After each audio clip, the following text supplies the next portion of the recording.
इसके संदर्भ में दो विशेष क्वेश्चन बनेंगे।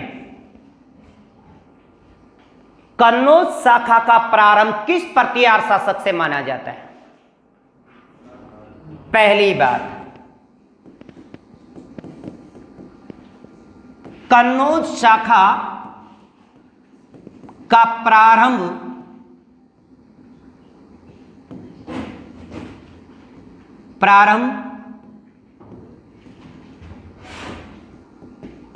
किस प्रतिहार शासक से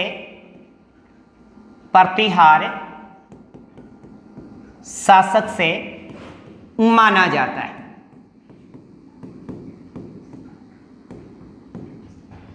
प्रतिहार शाखा की बात कर रहे हैं, जबकि प्रतिहार की कन्नौज शाखा का नामावली की हमने बात नहीं की। हमने बात की थी नागभट्ट प्रथम से। मैंने कहा था भीनमाल, उज्जैन है ना, मेड़ता या उज्जैन, उनका जो संस्थापक है वो नागभट्ट प्रथम रहा है, ये बातें पढ़ी थी। पर कन्नौज शाखा की नामावली की जब बात आती है तो नागभट्ट प्रथम से शुरू हो जाती, नामावली की बात है, नामावली में। परंतु प्रतिहार कन्नौज शाखा का प्रारंभ जो माना गया है, क्योंकि सबसे पहले कन्नौज जो राजधानी बनाई है वो नागभट्ट द्वितीय ने बनाई है, इसीलिए कन्नौज शाखा का प्रारंभ किससे माना जाएगा? नागभट्ट द्वितीय से माना जाएगा। ठीक है। एक इसे उत्तरी भारत का शक्तिशाली शासक माना जाता है। उत्तरी भारत का शक्तिशाली शासक माना गया, क्योंकि प्रतिहार उत्तरी शक्ति थी, ये बात हम पढ़े हैं। तो किस प्रतिहार शासक को उत्तरी भारत का शक्तिशाली शासक माना गया? किस प्रतिहार शासक के? तो बात करेंगे नागभट्ट प्रथम के, नहीं द्वितीय की। अब बात आती है इनकी राजधानी। राजधानी रही है कन्नौज। इन्होंने राजधानी क्या बनाई? कन्नौज। तो किस प्रतिहार शासक की सबसे पहले राजधानी कन्नौज रही? जबालीपुर राजधानी वत्सराज की रही है और कन्नौज राजधानी बनाई है नागभट्ट द्वितीय ने। अब इसके बाद बात करते हैं अपन त्रिराज्य संघर्ष। त्रिराज्य संघर्ष जारी रहा साहब,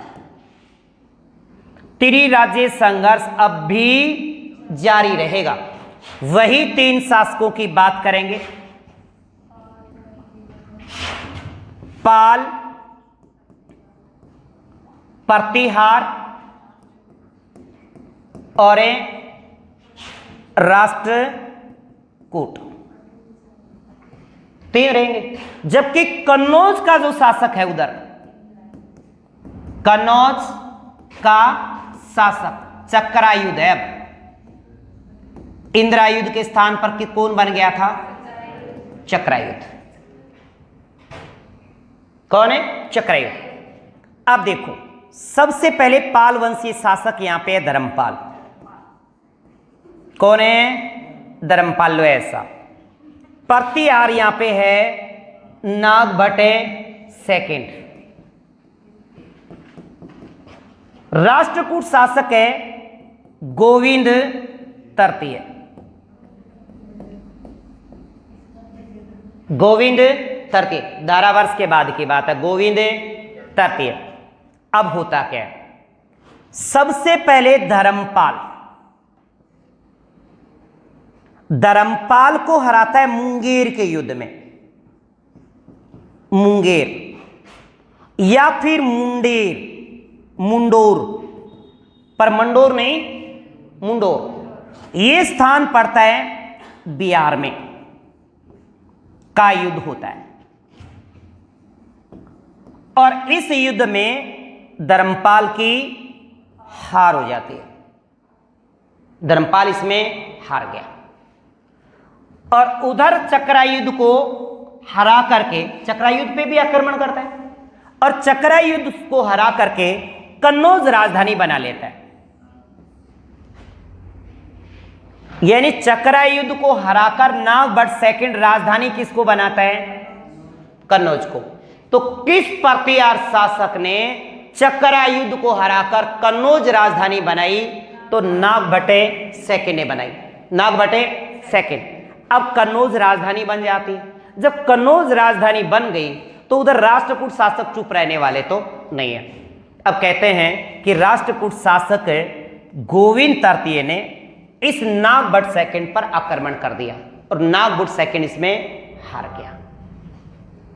इस बात का उल्लेख जो मिलता है वो बकुला अभिलेख में है, 815 में लिखा गया था।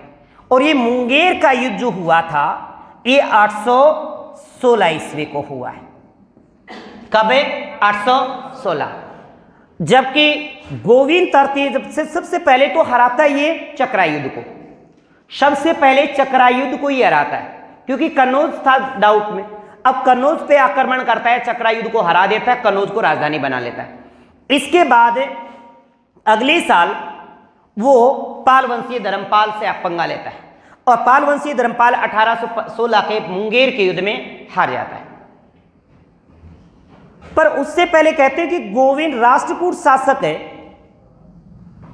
इस प्रतिहार शासक है नागभट सेकंड पे आक्रमण करता है और नागभट सेकंड को हरा देता है। यानी ये यहां पे होते हैं विजय, ये जीत जाते हैं और नागभट सेकंड यहां पे हार गए।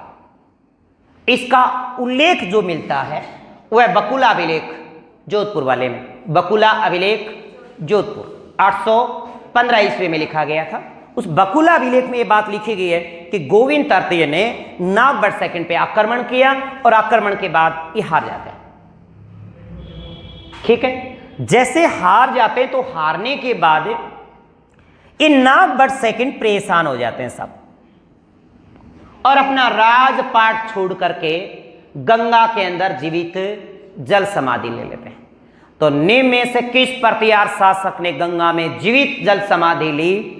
तो नागभटे सेकंड। इसने फिर लिए गंगा में जीवित जल समाधि, गंगा में जीवित जल समाधि, जीवित जल समाधि ली। अब आप ये भी सोचेंगे कि कहीं ना कहीं ये लिखा हुआ है क्या? जी लिखा हुआ है। एक प्रभावक चरित्र नाम से ग्रंथ है, प्रभावक चरित्र। प्रभावक चरित्र में ये बात लिखी गई है कि नागभट सेकंड ने जीवन के अंतिम क्षणों में गंगा में जीवित जल समाधि ली। किसने? नागभटे सेकंड ने।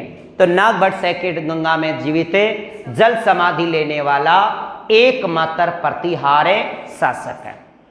वीणा वादक की बात करें तो जोट प्रतिहार की बात किए थे, कवि की बात करें, विद्वान की बात करें, व्याकरण के ज्ञाता की बात करें तो कक की बात की थी हमने। किसकी? कक। और राजस्थान में प्रतिहार वंश में बना पहला या राजपुताने का पहला जो विजय स्तंभ बनाया था वो कुकुक ने बनवाया। कुकुक ने मुंडौर जोधपुर में, दूसरा बयाना भरतपुर में है।